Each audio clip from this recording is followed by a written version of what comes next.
Okay, care and feeding of the 307 Winchester Part 2. I've talked about reforming the cases. I've used 308 Marlin cases. I've used 444 Marlin cases. And in the mail, if a man looks hard enough, he can find stuff. There's 80 307 stamped Winchester cases. So that's enough for about 400 full power rounds. So that's quite a bit of shooting. So I'm happy about that. And I'll keep looking. And hopefully, eventually, Winchester will make some more. So in the meantime, what have I found out? The 444 Marlins have worked well. So this is basically trimmed, the neck down. It's quite an operation. Takes me about an hour and a half to make 20 rounds. And that's enough time that I just don't get to it much. So having the 307 cases is certainly an advantage. They're not exactly the same. These have a base that are a little bit wider, 510.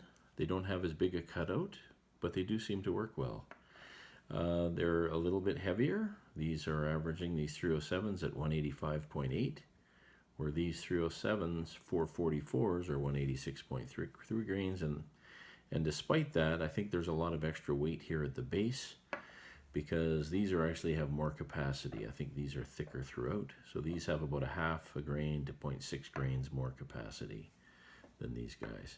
But I can use basically the same data. And I'm finding that this Spear Reloading Manual 14 is much closer to the velocities I'm getting and the pressures I'm getting. It has a little heavier loads, and I'm wondering if 307, the later brass, has a little more capacity than some of the early brass that is in some of the stuff like Pet Loads #1, for instance. So they're not exactly the same, these 444, but they work perfectly. But of course, it's always best to have that 307 head stamp.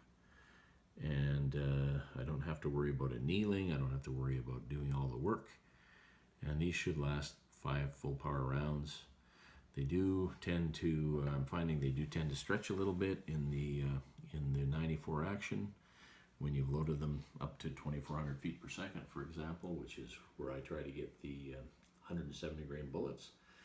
And so far my rifle is liking the 170 grain bullets and the 160 grain FTXs in both the Marlin type of the Marlin 308 FTX and the 3030 FTX. They're shooting them both really, really well, and the best loads go into 1.5 inches. The gun is not a lightweight.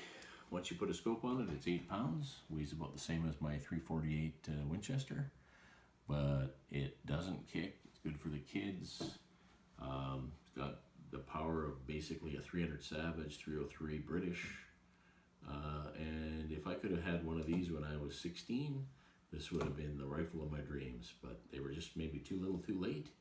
But I'm really, really glad I've got one, even though they've become like a semi-wildcat, because they're really, really hard to find ammunition for. Thanks for watching.